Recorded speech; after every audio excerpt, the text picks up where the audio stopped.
Company T development એન્જિનિયર્સનો આજથી IPO ખુલ્યો છે. Price band 193 થી 203ની રાખવામાં આવી છે અને 21 જૂને આ આઈપીઓ બંધ થશે. તો કંપનીના બિઝનેસ મોડલ અને આઉટલુક અંગે ચર્ચા કરવા આપણી સાથે જોડાયા છે ટી डेवलपमेंट इंजीनियर्स ना सीएमडी के.एल. बंसल और साथ सीएफओ समीर अग्रवाल. सर, आप दोनों का स्वागत है शो पर. और सबसे पहले बंसल सर, आपसे समझना चाहेंगे ओवरऑल कंपनी का बिजनेस मॉडल क्या है और कैसी रीच है कंपनी की. Thank you so much. हमारी कंपनी की रीच का जहाँ तक सवाल है, हम 50% एक्सपोर्ट करते हैं और 50% डोमेस्टिक सेक्टर में सेल करते हैं. और हमारी कंपनी की लेगेसी है करीब 35 इयर्स की, और इस 35 इयर्स में हमने कभी भी ऑर्डर की कमी महसूस नहीं की. और हमेशा यदि कंस्ट्रेंट आई है तो सिर्फ कैपेसिटी की कंस्ट्रेंट आई है, जो कि अब हमने उसको ऑलरेडी बिल्डअप कर लिया है. और हमारा एक नया प्लांट गुजरात में आ रहा है, एक ऑलरेडी प्लांट नया स्टार्ट हो चुका है नवालीगढ़ में. तो हमारी कैपेसिटी भी कंस्ट्रेंट खत्म हो गई है. और हमारी रीच जो है वो ऑयल एंड गैस सेक्टर में प्राइमरली और पावर सेक्टर में प्राइमरली, मतलब दोनों सेक्टरों में प्रैक्टिकली 50-50 के करीब अभी एक्सपेक्ट कर रहे हैं कि हमारी रहेगी. और जब हम ऑयल एंड गैस की बात करते हैं तो उसमें वो सारे chemical sector, pharma sector, hydrogen sector, LNG sector, वो सारे इंक्लूड रहते हैं. और जैसे आपने रीच की बात की, मैं फिर दोबारा बोलूंगा कि क्योंकि हम 50% एक्सपोर्ट करते हैं और वो 50% एक्सपोर्ट हमारा मोस्टली डेवलपिंग कंट्रीज में जाता है और कुछ इमर्जिंग मार्केट्स में जाता है. जी समीर सर, आपसे समझना चाहेंगे, अभी आईपीओ के ऊपर कुछ डिस्कशन करेंगे. 325 करोड़ का जो फ्रेश इशू है, कहाँ इसका कैसे इस्तेमाल करेंगे और करंट डेट ऑन बुक क्या है, तो डेट रिडक्शन के लिए भी क्या ये रकम का इस्तेमाल करेंगे? जरूर जी. इस आईपीओ के दो कंपोनेंट हैं. पहला कंपोनेंट जो है वो प्राइमरी कंपोनेंट 325 करोड़ रुपए का है और offer for sale 93 crore rupees का है. 325 करोड़ रुपए जो डायरेक्टली कंपनी में आएंगे, उसमें से 175 करोड़ रुपए हम रीपेमेंट ऑफ डेट करेंगे. 75 करोड़ हम एडिशनल वर्किंग कैपिटल के तौर पर ले रहे हैं और 75 करोड़ रुपए जो बचे हुए हैं वो जनरल कॉर्पोरेट पर्पसेस के लिए. हमारा ओवरऑल डेट जो है इस टाइम ग्रुप लेवल पे अराउंड 400 करोड़ है, जो कि घट के 225 करोड़ रुपए रह जाएगा आफ्टर ऑफर प्रोसीड्स.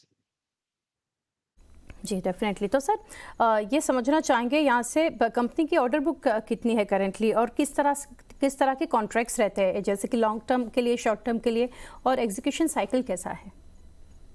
हमारे पास 31 दिसंबर को 828 करोड़ की फॉर्म ऑर्डर बुक है. और हमारे नॉर्मली जो प्रोजेक्ट चलते हैं वो 6 महीने से लेकर 18 महीने तक चलते हैं. तो एवरेज साइकिल हमारा करीब 12 महीने का रहता है.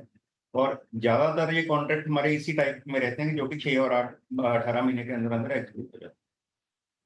ओके. तो समीर सर, आरओसी कंपनी का है अराउंड 10%, तो अभी क्या डबल डिजिट में मूव करेगा? यहाँ से एस्पिरेशन क्या लेकर चल रहे हैं आप? देखिए ma'am, I am restricted by the SEBI to give any future guidance, but मैं इतना जरूर कहना चाहूँगा, हमारी कंपनी की 35 साल की लेगेसी है. हमने 35 साल के अंदर ईयर ऑन ईयर बेसिस पे ग्रो किया है. Mister Bansal is the first generation entrepreneur और कंपनी को जीरो से लेके आज यहाँ तक लेकर के आए हैं. तो पास्ट में कंपनी ने बहुत अच्छे प्रॉफिट मार्जिन अर्न किए हैं. और ये जो रिकॉर्ड अभी आप देख पा रहे हैं, ये ब्रॉडली पैंडेमिक इम्पैक्टेड है. तो सिंस हम अपनी कैपेसिटीज भी बढ़ा रहे हैं और हमारी जो नई फैसिलिटी है वो पोर्ट के आस पास है, और हम चूंकि हैवी मेटल में डील करते हैं तो लॉजिस्टिक्स कॉस्ट का एक मेजर फैक्टर है. तो आने वाले टाइम में capacity increase, closer to the port, ये सब चीज़ें हमारे को अच्छा फाइनेंशियल गेन दे सकती हैं. ये है. जी सर, आपने कैपेसिटी के बारे में बताया, तो मैं पूछना चाहूँगी, यहाँ से कंपनी कैपेसिटी को लेवरेज कर रही है, तो also invested in capacity expansion, तो करंट कैपेसिटी यूटिलाइजेशन इतना नहीं हो रहा है और आप इन्वेस्टमेंट भी कर रहे हैं, क्या रीज़न है उसके पीछे और पिक यूटिलाइजेशन कैसे हो सकता है? मैम, जब हम पहले काम करते थे, जब हमने कंपनी स्टार्ट की थी लेटर से, तो उस टाइम पे हमारे ये यूनिट ऑफ मेजर जिसको हम बोलते हैं वो पर मीट्रिक टन्स में होता था.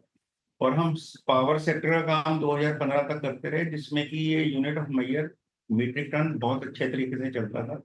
और वही डॉक्यूमेंट हमारा आगे एक्सटेंड हो रहा है कि हमारी कैपेसिटी जो डिफाइन की गई है वो मीट्रिक टन्स में डिफाइन की गई है।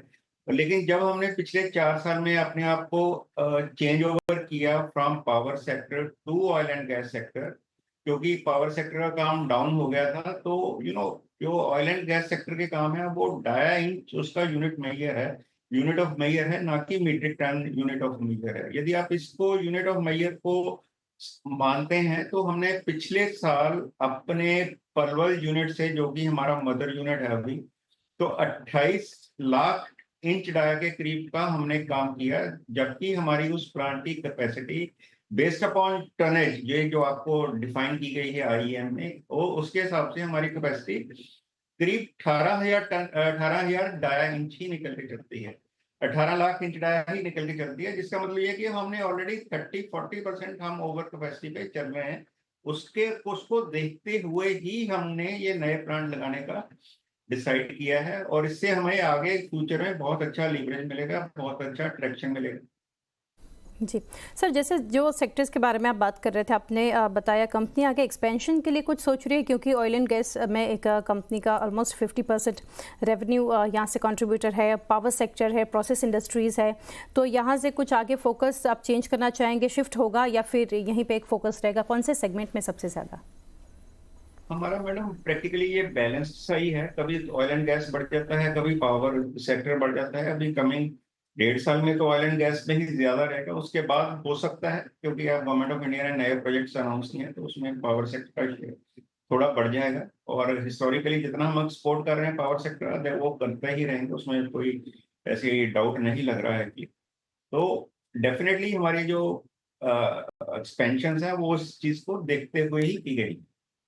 ओके, एक्सपोर्ट बिजनेस सर काफ़ी अच्छा है कंपनी का, तो यहाँ पर आगे कुछ नए एरियाज पे आपके फोकस है या फिर कुछ और नए मार्केट पे? जैसा कि मैम हमने बताया, हमारे डॉक्यूमेंट में भी ये लिखा हुआ है कि हमने एक नया बिजनेस वर्टिकल लास्ट ईयर में ऐड किया है, जिसका नाम है पायलट प्लांट ऑपरेशंस। उसके अंदर हम पायलट प्लांट्स बनाते हैं, जिसकी डिज़ाइन, इंजीनियरिंग, मैन्युफैक्चरिंग हमारे द्वारा ही होती है। और वो पायलट प्लांट्स जो हैं उन कंपनीज को जाते हैं जहाँ पे रिसर्च एंड डेवलपमेंट की एक्टिविटीज कैरी आउट की जाती हैं। बेस्ड अपॉन देयर रिजल्ट्स फिर वो एसेस करते हैं कि हमें फुल स्केल प्लांट लगाना है या नहीं लगाना है, तो अकॉर्डिंगली वो फुल स्केल प्लांट लगाते हैं। तो एक ये नया बिजनेस वर्टिकल है। And as far as our other business verticals are concerned, we are having a good amount of order book, and going forward, we are not looking up to any other things. We are trying to focus in our core area in which we are already working. जी sir, आपसे जानना चाहूँगी Bansal sir, current working capital days cycle company की क्या है और क्या target लेकर आप चल रहे हैं? मैम अगेन मैं ये कहना चाहूँगा कि since SEBI restrict us to not to give any future guidance, but मैं इतना बोलना चाहूँगा कि हमारे जो ये बिजनेस है, ये निश सेगमेंट का बिजनेस है। इसके अंदर working capital cycle normal business से ज़्यादा ही होती है, क्योंकि जो रॉ मटेरियल है हमारे बिजनेस में वो पाइप है, और वो पाइप कमोडिटी नहीं है, हर जगह वो अवेलेबल नहीं है। उसकी सोर्सिंग हमें अलग अलग जगह से करनी पड़ती है। फॉर एग्जांपल, हमें यूरोप से, चाइना से, यूएस से ये पाइप खरीदने पड़ते हैं। डिफरेंट मेटलर्जी के होते हैं, डिफरेंट थिकनेस के होते हैं, डिफरेंट साइज के होते हैं, ठीक है। और हिंदुस्तान से भी हम अपना माल खरीदते हैं। तो ये एक इनहेरेंट नेचर है। बट चूंकि कैपेसिटीज हमने इंक्रीज किए, definitely it will have a better working capital cycle than that of what is visible in RHP document.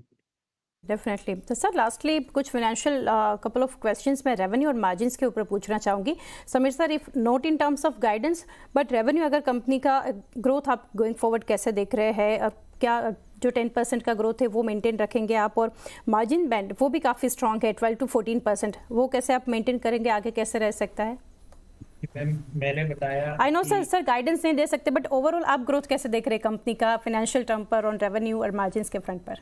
मैं बस इसमें यही कहना चाहूंगा, क्योंकि हम नई कैपेसिटी लेकर के आ रहे हैं तो उससे थोड़ा सा better allocation of fix cost हो जाता है। दूसरा कि हम हमारी एक यूनिट जो है, जो नई प्लान्ड यूनिट है, वो पोर्ट के पास आ रही है, उससे भी हमें काफ़ी सेविंग्स और ऑपरेशन लिवरेज मिलने की संभावनाएं हैं। तो हमारा यही मानना है कि जो हमने मार्जिन्स पास में लिए हैं, ये जो दिख रहे हैं, ये पैंडेमिक पीरियड के हैं। आगे आने वाले टाइम में हम अच्छा करें।